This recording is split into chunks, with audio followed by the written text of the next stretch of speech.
Hi, everybody. This is the Peace Pilgrim class with Swamiji. And oh, Swami, I forgot what it's listed under, peacepilgrim.com or .org.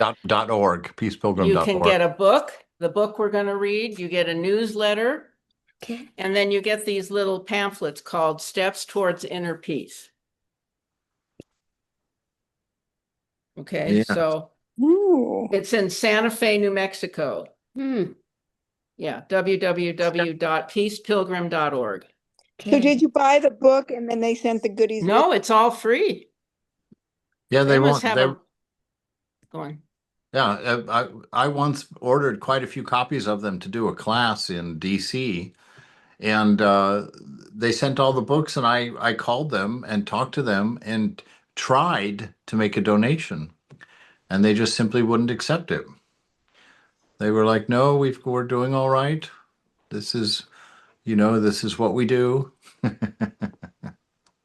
Is And I that was what like, we're doing on Mondays after Mhm. how close are we to finishing? we We finished just last started week. it. Yeah, we finished last Oh, week, and tonight is the first night of Peace Pilgrim. okay. So How exciting. yeah, so She, yeah. we'll start with the introduction. She passed away. She was killed in a car crash in 1981. For Yes, anyone that's yes. interested. And it I was thought that interesting was, because she usually didn't get in cars. We'll oh, find so she out. was in a car. She wasn't hit by, oh, you're right, Swami. Yeah, Oh, yeah. wow. And it was one Yeah. of the times she made an exception and she died. Ooh, ooh. All right. So as you know, we're starting with the Peace Pilgrim. And I I am a big fan of Peace Pilgrim. One, of course, for what she taught and the way that she was, because she was an extraordinary person. And I hold her as the single best example of an American sannyasini, an American wandering monk, because her whole spiritual experience was so beautiful in that it wasn't contained within any particular tradition. She was not concerned about that at all. She was concerned about the message of inner peace. And her ideal was she just got so tired of the Cold War and the constant threat of nuclear weapons and just the violence in the world. And she just got so sick and tired that one day she just walked out of her house, never returned, on the vow that she would speak of nothing but inner peace, that which she would walk until she was offered shelter, and that she would fast until she was offered food. And she walked tens of thousands of miles, crisscrossed the country several times, and just basically spoke wherever she was invited to speak. She was arrested on some occasions for being a vagrant. She slept under bridges on occasion. She was taken in by churches to teach, interviewed by radio stations and colleges, asked to teach classes. And, so it's just living proof Amazing. that if you are willing to throw your life at the feet of the divine will in fact provide and will in fact go forward with you in a beautiful way. And it immediately shuts up the person who says, "Oh, you can become a wandering monk in India. Culture supports it. So of course you could do it here. But if you did it here in the United States, you would starve to death and blah blah blah." Which may be true. I mean, certainly God could let that happen. But here, Peace Pilgrim just walked out of her house with her apron on, a little blue apron she had, and in the pocket was a comb, a pen, and a paper and a little paper pad, and that's all she took with her. And she never returned. Just walked. So we'll start. I've got the PDF. So we're on page 13 in the PDF, the introduction. It's right after the table of contents. Peace Pilgrim had an impact on people as she walked joyfully across the country that will never be adequately expressed. She awakened and inspired many thousands during her 28-year pilgrimage for peace. Those she touched in a personal way carry very special memories. Talking and laughing, walking together, listening to pilgrimage stories over the dinner table or while driving her to a speaking engagement, waving goodbyes as she quickly departed for her next destination. From 1953 until 1981, this silver-haired woman, with cheerful obedience to her calling, was a server in the world. As she approached each country hamlet or sprawling city, she carried to all she met a message of peace expressed so simply. When enough of us find inner peace, our institutions will become more peaceful, and there will be no more occasion for war. Following her death in 1981, a number of her friends from throughout the country gathered in Santa Fe, New Mexico, to remember her and to share our experiences of her. A small group stayed on to work on the book project, an idea which had been in our hearts individually for some time. We have attempted in this book to present Peace Pilgrim's extraordinary life and teachings in their purest form, her own words. They were assembled from her little booklet, Steps Toward Inner Peace, her 19 Peace Pilgrim Progress newsletters, private conversations, excerpts from her correspondence, and talks taped by many individuals over the years. Other valuable resources were the thousands of newspaper articles and other printed material in the Peace Pilgrim collection of the Swarthmore College Peace Library. Although the words are her own, this book was not written by her as an autobiography. Some material was transcribed verbatim from tapes, which gives certain passages a spoken rather than a written quality. We wish she had written her own book. People often asked if she would write down her own story, and more than once she answered, "Well, I've really written enough material for a book. It's just not in book form." Putting it into book form has been our job. Though her basic message never changed, variety of detail and experience color each of her communications. You might find several of her concise statements of principles or aphorisms repeated, but usually in a new context. The simple and yet profound message of Peace Pilgrim's life and words is urgently needed in humankind's search for peace. She has given us renewed hope in the future of this world, hope that enough might gain inner peace to make the world peace more possible. She has given us an example of a person who lived in inner peace and was filled with a boundless energy that grew rather than diminished with age. Robert Steele wrote in the Indian journal Gandhi Marg, "Peace Pilgrim speaks with astonishing authority and confidence. She reminds one of the spokesman of God of biblical times. However, her utterances do not sound like a fanatic or a dogmatist. Instead, they sound like a deeply sincere and devoted human being who has been linked to a wise and ineffable vision. Known from coast to coast simply as Peace Pilgrim, it was her wish to stress the message and not the messenger. She never told details of her life that she considered unimportant, such as her original name, her age, or her birthplace. Since this book is about her pilgrimage in her own words, we have decided not to include these specifics, which can be found elsewhere. I never want people to remember me except in connection with peace, she said. To those of us who knew her well and saw her over a number of years, she will always remain the serene, warm-hearted Peace Pilgrim, full of humor, vitality, and the joy of living. Born on a small farm in the East in the early part of this century, she grew up from modest roots and, like many people, gradually acquired money and things. When she realized this self-centered life had become meaningless and worldly goods burdens to her rather than blessings, she walked all one night through the woods until she felt a complete willingness, without any reservations, to give up my life to God and to service. Oh, just a minute, somebody's trying to get in.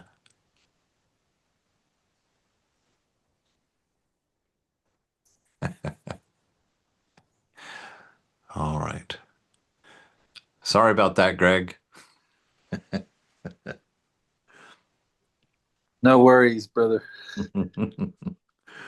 All right. Born on a small farm in the East in the early part of this century, she grew from modest roots and, like many people, gradually acquired money and things. When she realized this self-centered life had become meaningless and worldly goods burdens to her rather than blessings, she walked all one night through the woods until she felt a complete willingness, without any reservations, to give my life to God and to service. She gradually and methodically adopted a life of voluntary simplicity. She began what was to be a 15-year period of preparation, not knowing just what it was she was preparing for. She did volunteer work for peace groups and also worked with people who had physical, emotional, and mental problems. During this preparation period, and in the midst of many spiritual hills and valleys, she found inner peace and her calling. Her pilgrimage for peace began on the morning of January 1st, 1953. She vowed to remain a wanderer until mankind has learned the way of peace. Peace Pilgrim walked alone and penniless and with no organizational backing. She walked as a prayer and as a chance to inspire others to pray and to work for peace. She wore a navy blue shirt and slacks and a short tunic with pockets all around the bottom in which she carried her only worldly possessions, a comb, a folding toothbrush, a ballpoint pen, copies of her message, and her current correspondence.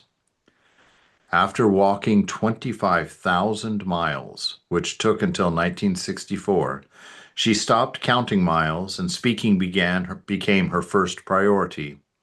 Although she continued to walk daily, her increasing speaking schedule made it necessary for her to begin to accept rides often. Peace Pilgrim talked with thousands of people throughout the McCarthy era, the Korean War, the Vietnam War, and since. She met with people on city streets and dusty roads, in ghettos, suburbs, deserts, and truck stops. She was interviewed by all national radio and TV networks, as well as on hundreds of local stations across the country. Newspaper reporters in countless towns and cities, large and small, wrote about her. She would seek them out if they didn't find her first, to let people hear about her message. She talked to university classes in psychology, political science, philosophy, sociology, to high school assemblies, civic clubs, and spoke from the pulpits of a variety of churches.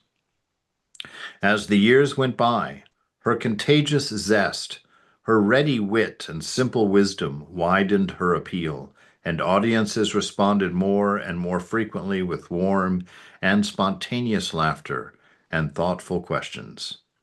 And all these years, when many of us were increasingly afraid to go out on our streets, she walked through the dangerous parts of cities, slept beside the road, on beaches and in bus stations, when no bed was offered.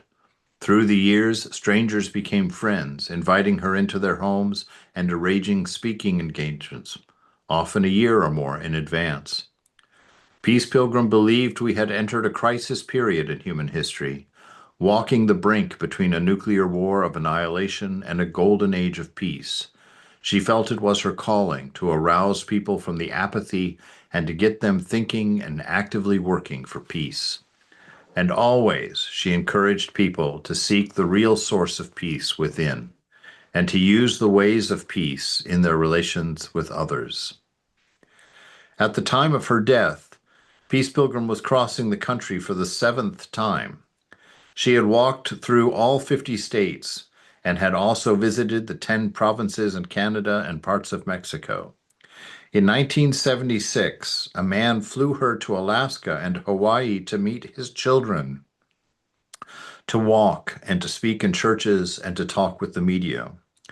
In 1979 and 1980, she returned to those states, taking with her small groups of people who wished to learn more about her lifestyle. She had plans for return trips to Alaska and Hawaii in 1984 and was giving thought to inviting others to join her on inspirational tours through several states in the years that were to come. She made what she liked to call the glorious transition to a freer life on July 7th, 1981, near Knox, Indiana. She died quickly in a head-on collision as she was being driven to a speaking engagement. Her many friends throughout the country were stunned. Somehow we never imagined that peace would be called to leave the earth so soon. Yet one friend wrote, "I feel sure the immediacy of the transition, with no cessation of her activity until it occurred, was as she would have wished it." In her last newspaper interview, she spoke of being in radiant health. She was planning her itinerary beyond the current pilgrimage route and had speaking engagements through 1984. Ted Hayes of WKVI Radio in Knox, in an interview with her taped on July 6th, remarked, "You seem to be a most happy woman." She replied, "I certainly am a happy person. How could one know God and not be joyous?"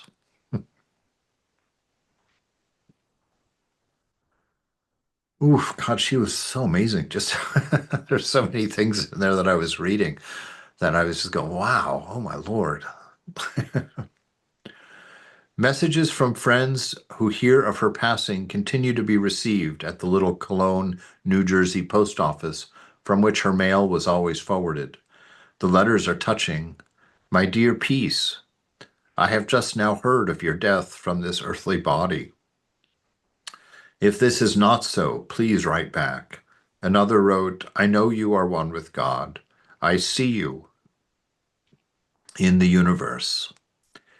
An editor who had interviewed her in the 1960s and became a good friend wrote, "Cycles of prayer go on in my heart, telling her of my appreciation for her teaching and impact and influence on my life, wishing her well on her journey." A friend in Massachusetts wrote, "It was a great shock, to say the least, as well as a great loss for our little planet. My heart is full at this time, for I, like thousands of other people, loved peace so much. But at the same time, I feel her presence will always be among us through her beautiful teachings and the life that she exemplified." Many have written hoping that a book would be put together to help spread her message of peace and love.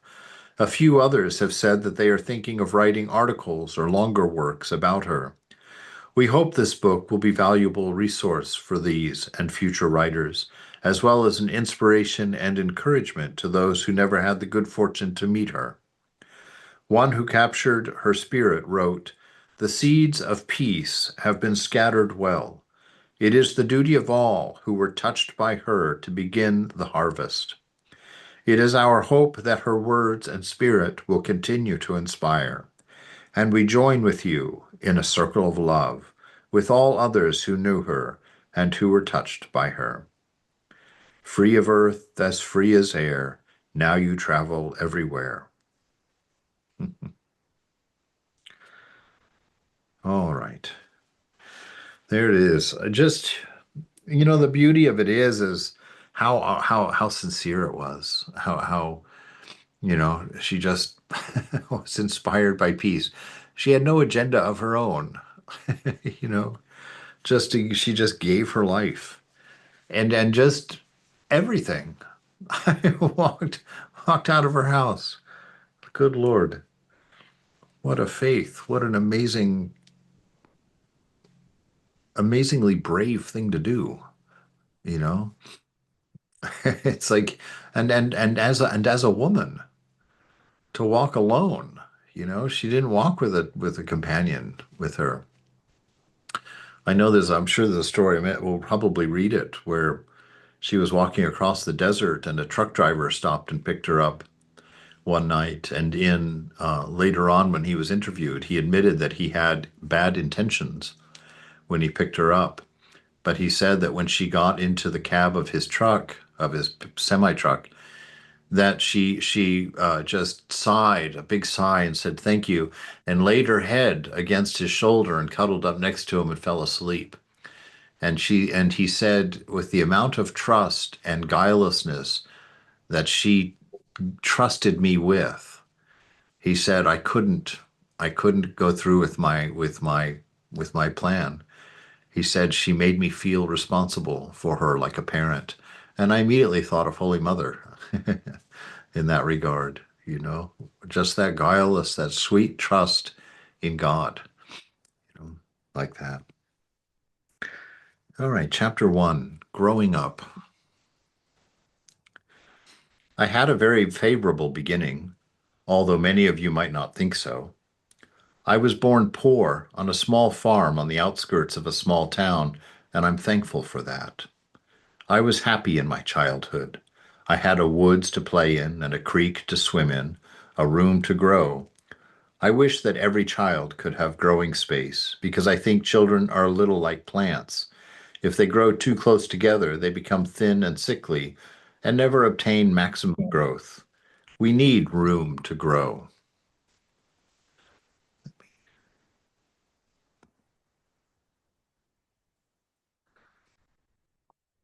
We begin to prepare for the work that we have to do, and customarily we have no idea what we're preparing for. So as a child, I had no idea what I was preparing for, and yet, of course, I was in many respects preparing. I was preparing for the pilgrimage when I chose my rule of first things first and began to set priorities in my life. It led to a very orderly life, and it taught me self-discipline, a very valuable lesson, without which I could never have walked a pilgrimage. I carried it right into my adult life. I received no formal religious training as a child. It would be less than I would have to undo from my mind later on. My first view inside a church was when I was 12 years old, and I looked through the doorway of a Catholic church to watch janitors clean the cathedral. When I was 16, I entered a church for the first time to attend a wedding. When I was a senior in high school, I began to make my search for God, but all my efforts were in an outward direction. I went about inquiring, "What is God? What is God?" I was most inquisitive, and I asked many questions of many people, but I never received any answers. However, I was not about to give up. Intellectually, I could not find God on the outside, so I tried another approach. I took a long walk with my dog, and I pondered deeply upon the question. Then I went to bed and slept over it, and in the morning, I had my answer from the inside, through a small, still voice. That to me reads as one of the most beautiful and highest ideals. She didn't go to a shrine and sit down and do a practice and pull out her beads and do her thing. She lived her life wanting to know what she knows. She took a walk with her dog. Life is practice. We say that all the time. Sincerity and earnestness. This is what spiritual life looks like. Not spending hours, and I'm not belittling the spending hours in the corner. God knows it's always of huge benefit. But the naturalness of this, that she wasn't tacking something onto her life. She wasn't pasting a practice onto a life that she was already living in a different way. She was interested in God. So she began asking questions and began thinking about it and taking, walks with her dog to ponder these things, to ruminate on these things.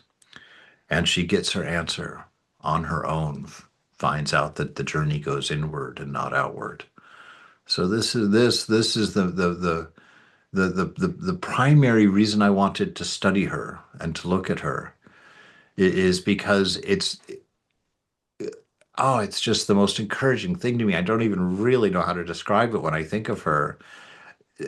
This to me is the most holy thing, to have your life be your practice, because it's what you're thinking and what you're interested in and what you want to know and what you love. I remember my aunt, maybe I don't remember her, Aunt Elsie. She was, she couldn't pass a flower. She simply could not walk past a flower. She would sit there and she would, but I was a little kid, and she made such an impression on me, because she would find a flower and she would just pull me over and she'd say, look at this. I'll know you can be able to see it. Right. And she'd go in and she'd just point out the most detailed things. And she'd like, and she was just amazing. She would just giggle and she'd be like, can you imagine that a God as big as God can make a flower with a tiny little hair like that, with a dot just like that little tiny dot there? And she just would open the world for you, just open the world. And I see this in Peace Pilgrim. I'm so excited we're getting to read this. Now, my high school answer was a very simple answer, that we human beings just lump together everything in the universe, which is beyond the capacity of all of us. And to all those things together, some of us give the name God. Well, that set me on a search. And the first thing I did was to look at a tree. And I said, there's one. All of us working together couldn't create that one tree. And even if it looked like a tree, it wouldn't grow. There is a creative force beyond us. And then I looked at my beloved stars at night, and there's another. There's a sustaining power that keeps planets in their orbit. I watched all the changes taking place in the universe. At that time, they were trying to keep a lighthouse from washing into the sea. They finally moved it inland, and they said they saved it. But I noticed all these changes, and I said, there's another. There is something motivating toward constant change in the universe. When I reached confirmation from within, I knew beyond all doubt that I had touched my highest light. Intellectually, I touched God many times as truth, and emotionally, I touched God as love. I touched God as goodness. I touched God as kindness. It came to me that God is a creative force, a motivating power, and overall intelligence, an ever-present, all-pervading spirit, which binds everything in the universe together and gives life to everything. That brought God close. I could not be where God is not. You are within God, and God is within you. Can you imagine learning that spontaneously and freely like that? Not having read it in a book, but just being able to look at a tree, to look at a star, to see the change, and to come to that knowledge because you were asking, right? Ask, and it shall be given to you. Knock, and the door shall be opened. Seek, and you will find. These are the promises that the sages say. And here we have somebody who dared to live it.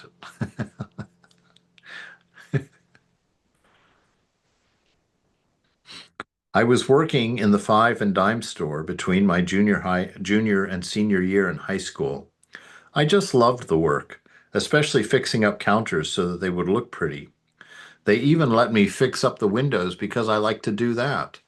Well, I was cheaper than a window decorator. I had two registers at my counter. One day I didn't have the proper change in one register, so naturally I went over to the other and rang no sale and took out the change.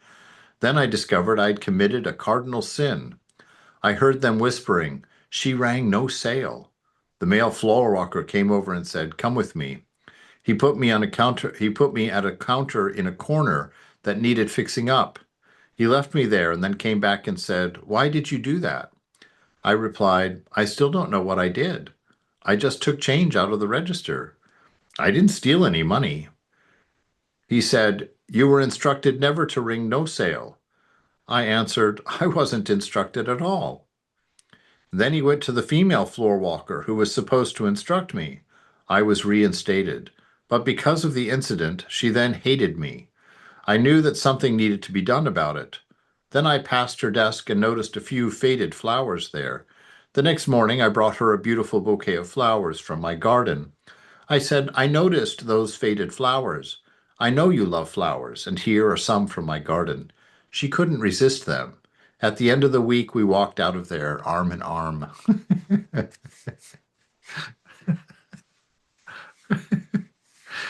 Oh, we don't even have to say it. See? That's how we live. That's how life is beautiful. Just by intuitively just knowing the right thing to do, right? Not feeding the anger, not feeding the problem, not feeding the trouble, but looking around for a way to serve, just finding an obvious, though understated one, and taking full advantage, right? So that an enemy becomes a friend. This is the way. This is the way.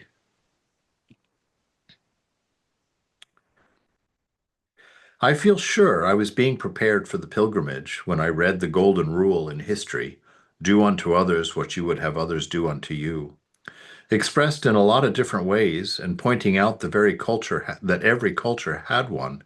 I got an inner confirmation from me. It affected my entire life. In fact, there were certain offshoots of the golden rule which carried over even into the pilgrimage. When I was in high school, I had a little saying, if you want to make a friend, you must be friendly. If you analyze it, that is an offshoot of the golden rule. It is a recognition that people react according to the influences brought to bear upon them. I have it in my life today with my little saying, if you want to make peace, you must be peaceful.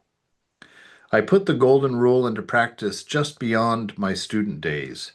I was given a job for that one of my girlfriends wanted, and I was elected to an office on the community club that she also wanted. She thought she hated me. She said all kinds of mean things about me. I knew it was a very unhealthy situation, so I hauled out the golden rule. I thought of and said every possible kind thing that I could think truthfully be said about her. I tried to do her favors. It fell to my lot to do her a significant favor. And to make a long story short, when she was married a year later, I was the maid of honor at her wedding.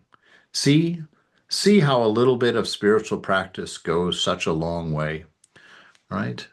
And she's calling that spiritual practice on top of that, right? I know I was being prepared for the pilgrimage when I made certain choices. For instance, I was in grammar school when I was offered cigarettes from a package, which I did not smoke, but my friends did. In high school, I was offered all kinds of alcohol, which I did not drink, but my friends did. Then, just after my student days, I was faced with a kind of test, because all of my friends at that time used both alcohol and tobacco.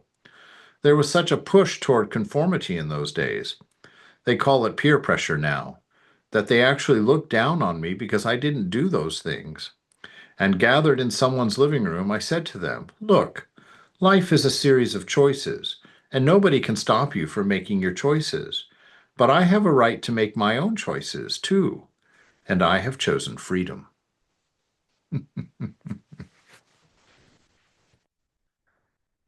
Oof.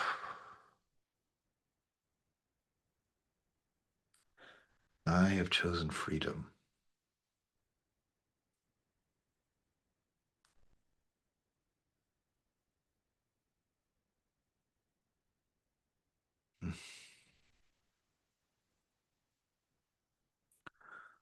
Such a clean way of saying it. She saw it wasn't about whether she took them or not. For her, it was freedom, not to be bound by these things. She saw it before even doing them. She could see, no, to reach outside yourself is bondage. I have chosen freedom. I also made two very important discoveries as time went on. In the first place, I discovered that making money was easy. I had been led to believe that money and possessions would ensure me a life of happiness and peace of mind. So that was the path I pursued. In the second place, I discovered that making money and spending it foolishly was completely meaningless. I knew that this was not what I was here for, but at the time I didn't know exactly what I was here for. It was really the realization that money and things would not make me happy that got me started on my preparation for the pilgrimage. You may wonder how in the world I got involved with money and things in the first place, but you see, we are taught these sets of opposites, which are extremely confusing. I was very fortunate in that I was only confused by one of these sets of opposites. Most people are confused by both. On the one hand, I was trained to believe that I should be kind and loving and never hurt anybody, which is fine. On the other hand, I was trained to believe that if so ordered, it is indeed honorable to maim and kill people in war. They even give medals for it. Now that one did not confuse me. I never believed there was any time, under any circumstance, when it was right for me to hurt anybody. But the other set of opposites confused me for a while. I was trained to be generous and unselfish, and at the same time trained to believe that if I wanted to be successful, I must get out of there and grab more than my share of the world's goods.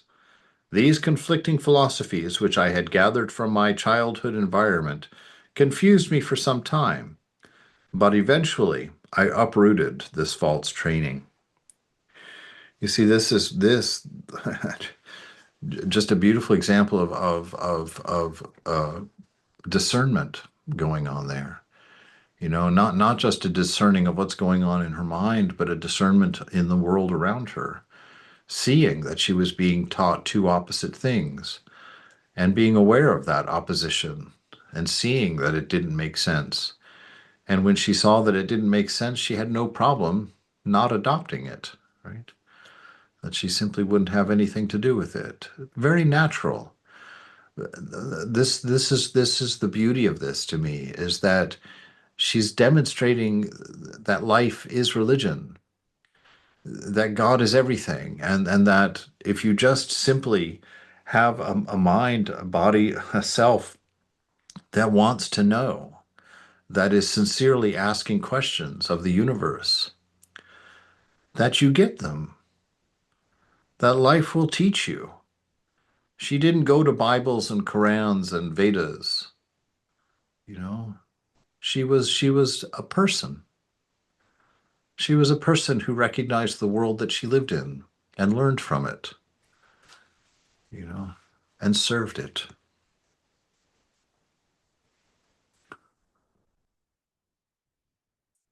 Chapter 2. The Spiritual Growing Up, My Steps Toward Inner Peace. As I looked about the world, so much of it was impoverished. I became increasingly uncomfortable about having so much while my brothers and sisters were starving. Finally, I had to find another way. The turning point came when, in desperation and out of a very deep seeking for a meaningful way of life, I walked all one night through the woods. I came to a moonlit glade and prayed. I felt a complete willingness, without any reservations, to give my life, to dedicate my life to service. Please use me, I prayed to God, and a great peace came over me. I tell you, it's a point of no return. After that, you can never go back to completely self-centered living. And so, I went into a second phase of my life.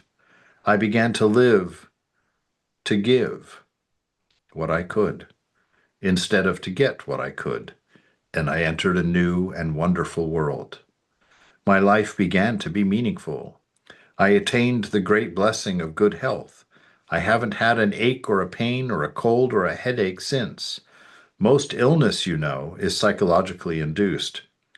From that time on, I have known my life work would be for peace, that it would cover the whole peace picture, peace among nations, peace among groups, peace among individuals, and the very important inner peace. However, there's a great deal of difference between being willing to give your life and actually giving your life. And for me, 15 years of preparation and inner seeking lay between. I was not far down the spiritual road when I became acquainted with what psychologists refer to as ego and conscience, which I call the lower self and the higher self, or the self-centered nature and the God-centered nature. It's as though we have two selves or natures or two wills or two contrary viewpoints. Your lower self sees things from the viewpoint of your physical well-being only. Your higher self considers your psychological or spiritual well-being. Your lower self sees you as the center of the universe. Your higher self sees you as a cell in the body of humanity. When you are governed by your lower self, you are selfish and materialistic. But insofar as you follow the promptings of your higher self, you will see things realistically, and you will find a harmony within yourself and others. The body, mind, and emotions are instruments which can be used by either the self-centered nature or the God-centered nature. The self-centered nature uses these instruments, yet it is never fully able to control them. So there is a constant struggle. They can only be fully controlled by the God-centered nature. When the God-centered nature takes over, you have found inner peace. Until that time comes, a partial control can be gained through discipline. It can be discipline imposed from without through early training, which has become a part of the subconscious side of the self-centered nature. It can be discipline and undertaken voluntarily, self-discipline. Now, if you are doing things that you know you shouldn't do and don't really want to do, you certainly lack discipline. I recommend spiritual growing, and in the meantime, self-discipline. Do the spiritual growing up period, during the spiritual growing up period, the inner conflict can be more or less stormy. Mine was about average. The self-centered nature is a very formidable enemy, and it struggles fiercely to retain its identity. It defends itself in a cunning manner and should not be regarded lightly. It knows the weakest spots of your armor and attempts a confrontation when one is least aware. During these periods of attack, maintain a humble stature and be intimate with none but the guiding whisper of your higher self. The higher self has been given many wonderful names by religious leaders, some calling it the higher governing power, the inner light, or the indwelling Christ. When Jesus said the kingdom of God is within you, he was obviously referring to the higher self. In another place it says, Christ in you, your hope of glory, the indwelling Christ. Jesus was called the Christ because his life was governed by this higher governing power. When I talk about my steps toward inner peace, I talk about them in a framework, but there's nothing arbitrary about the number of steps. They can be expanded, they can be contracted. This is just a way of talking about the subject, but this is important. The steps toward inner peace are not taken in any certain order. The first step for many may be the last step for another. So just take whatever steps seem easiest to you. And as you take a few steps, it will become easier for you to take a few more. In this area, we can really share. None of you may feel guided to walk a pilgrimage, and I'm not trying to inspire you to do so. But in the field of finding harmony in our own lives, we can share. And I suspect that when you hear me give some of the steps toward inner peace, you will recognize them as steps that you have also taken. All right, I want to stop there for today. We'll get into the preparations next time.